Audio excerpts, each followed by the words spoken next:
Ok, donc ici on va regarder l'inversion de système linéaire large hein, avec méthode directe. Donc l'objectif de TD c'est de déterminer ces matrices-là et puis ça va trouver une matrice à partir de l'équation que je vous montre ici.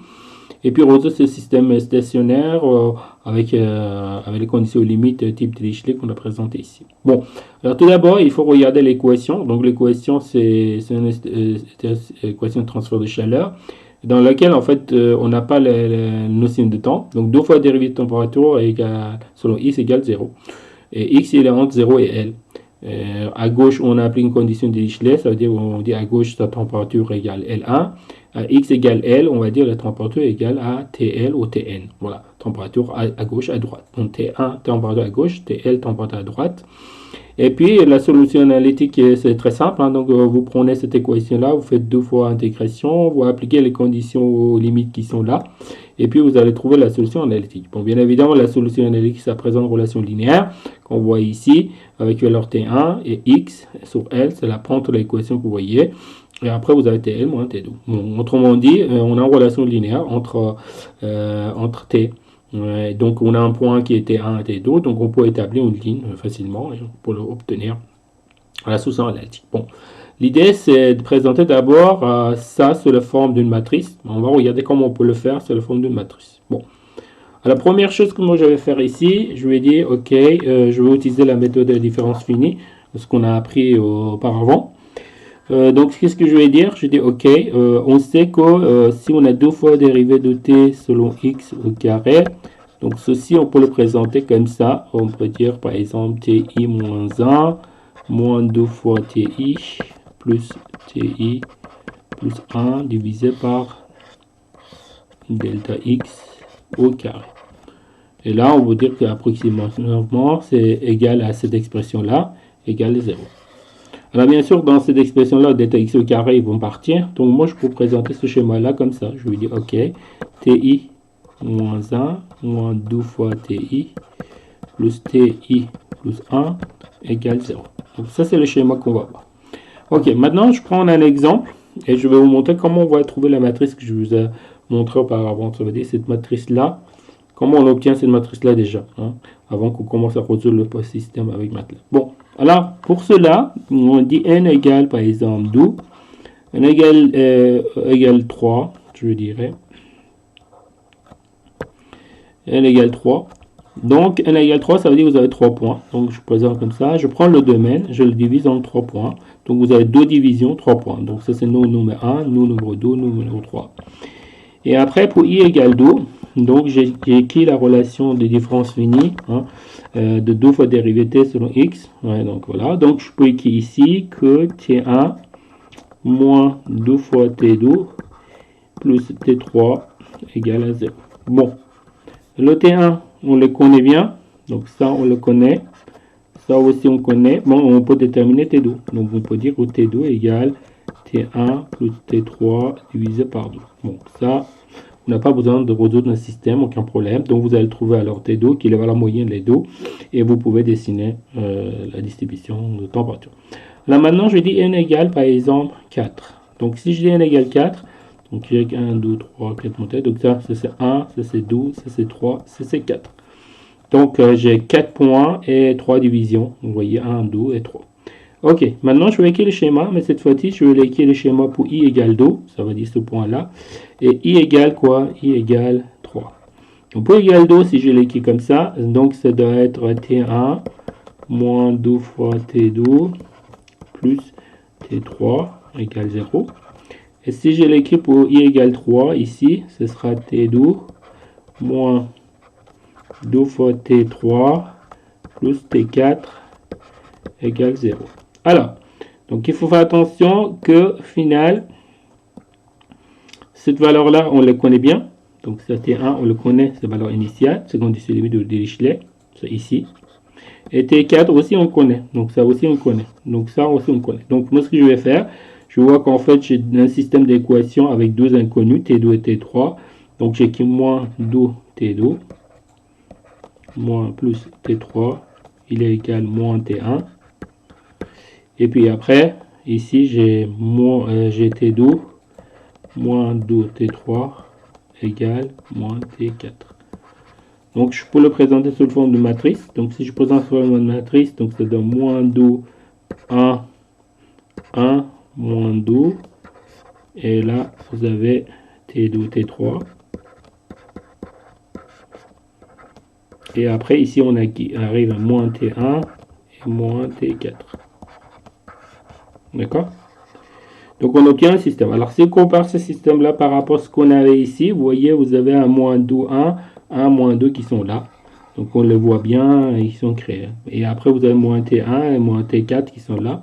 Mais le reste n'existe pas. Bon, alors, si je viens sur ce qu'on a expliqué ici. Donc, si je fais, par exemple, 5 points, par exemple. J'ai dit, par exemple, si n égale 5. Donc, je vais avoir 5 points. Donc, 1, 2, 3, 4, 5 points. Alors, donc, je peux écrire donc pour i égale 2, pour i égale 3, ce schéma numérique, et je peux écrire i égale 4. Donc, si j'écris pour i égale 2, donc ce sera T1 moins 2 fois T2 plus T3 égale 0. Pour 3, si j'écris T2 moins 2 fois T3 plus T4 égale 0. Si j'écris pour le 4, donc c'est de T3 moins 2 fois T4 plus T5 égale 0. Alors, les valeurs, on les connaît pour T1, T5, les conditions limites de Dirichlet. Donc, on est T1, donc là. Je connais T5 aussi également. Et comme vous voyez ici, vous avez 3 inconnus, T2, T3, T4. Donc, je peux présenter ça sous la forme d'un système d'équation. Donc, alors, bon, donc ça donne moins 2 T2, moins 1 2, ça c'est 1, et après T4 c'est 0. T2, donc ça donne 1, ici c'est moins 2. T4, il est égal à 1, mais donc il sera ici. Et après T3, T2 c'est 0, T3 c'est 1, et T4 c'est moins 2. Je mets comme ça, tac. Et là, je n'ai T2, T3, T4. Et les valeurs que j'avais ici, ça donne moins T1. Et là, ici, c'est 0. Et ici, c'est moins T5. Donc, j'arrive à un système comme ça. Et donc, vous voyez que j'ai moins 2, 1, moins 2, moins 2, 1, 1, moins 2, 1, moins 2. Et donc, j'obtiens le système. Donc, alors, moi, j'ai écrit directement le système comme ça. Je pouvais écrire directement comme ça. Ça veut dire, je peux dire que, voilà, ça je peux l'écrire sous cette forme-là. Ça veut dire moins 2 fois T2 plus T3 moins T1, T2 moins 2 fois T3 égale moins T4, et puis ici je peux écrire T3 moins 2 fois T4 égale moins T5. Alors, juste il y a un petit problème ici que je dois corriger. Hop. Donc ça doit être plus T4, ça c'est T3 plus T4 égale à 0. Donc si on écrit, regardez ici, c'est moins 2, ça correspond ici. 1, ça correspond ici. Pour T4, on n'a rien, c'est 0. Ici, vous avez T2, c'est 1. 2, c'est moins 2. T3, ici, c'est moins 2. Ici, c'est T4, donc c'est 1. Alors ici, c'est 0 parce qu'on n'a pas T2. Et après, vous avez 1. Et après, vous avez moins 2. Et puis après, vous avez T1, moins T1, moins T5 qui sont affichés ici. D'accord? Donc, donc, du coup, si je continue à augmenter les points, je vais voir que je vais avoir une valeur qui est longitudinale, qui est moins 2, moins 2, moins 2 comme ici. Vous avez un 1. Et après, il y a des zéros qui apparaissent. Donc, ça veut dire que si la valeur de n égale la valeur de n, par exemple, présentée comme ça, vous aurez une matrice. Alors, par contre, ce que vous regardez ici, en page précédente, si vous regardez la page précédente, là, par exemple, si on avait 3 divisions, 3 points, on avait une valeur à déterminer. Lorsque n égale 4, donc en fait, on a deux valeurs à déterminer, deux équations d'inconnus. Donc on voit qu'en fait, que là, on avait 4 points, mais le nombre de la taille de matrice que vous avez trouvé ici, c'est 2 fois tout. Et si je viens sur page précédente, page suivante, donc on va voir qu'en fait, on avait 5 points, mais en fait, on a une matrice qui est 3 fois 3. En guillemets, ce qu'on peut voir, c'est qu'en fait, vous avez 5 points, mais en fait, vous connaissez les valeurs sur deux extrémités, ça veut dire les conditions limites. Donc, en fait, automatiquement, si vous avez n points, donc la matrice que vous aurez ici, c'est n moins 2. D'accord? Et la même chose pour le vecteur. Donc, du coup, si je vais présenter la matrice comme ça, donc ça donne moins 2, d'accord? 1, 1, moins 2, 1, 1 moins 2, 1 moins 2, etc. Et c'est continu, ça c'est 1, 1. Alors là, on peut l'écrire jusqu'à 3 points, tac, tac. Et on continue jusqu'à un moment qu'on arrive, moins 2, 1, 1, moins 2. Et après, on prépare, on ferme la matrice.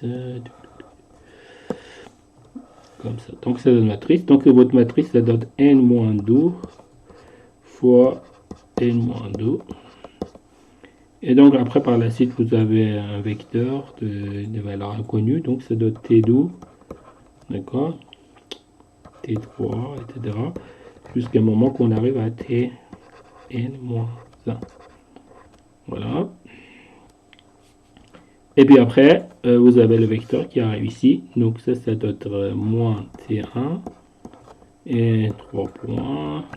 Alors les restes sont 0, donc du coup, donc je vais afficher là. Donc ça c'est 0, et après 0, après 3.0, jusqu'à un moment qu'on arrive à moins t1. Donc on arrive à ce système-là. Donc les restes ici c'est 0, ici aussi c'est 0.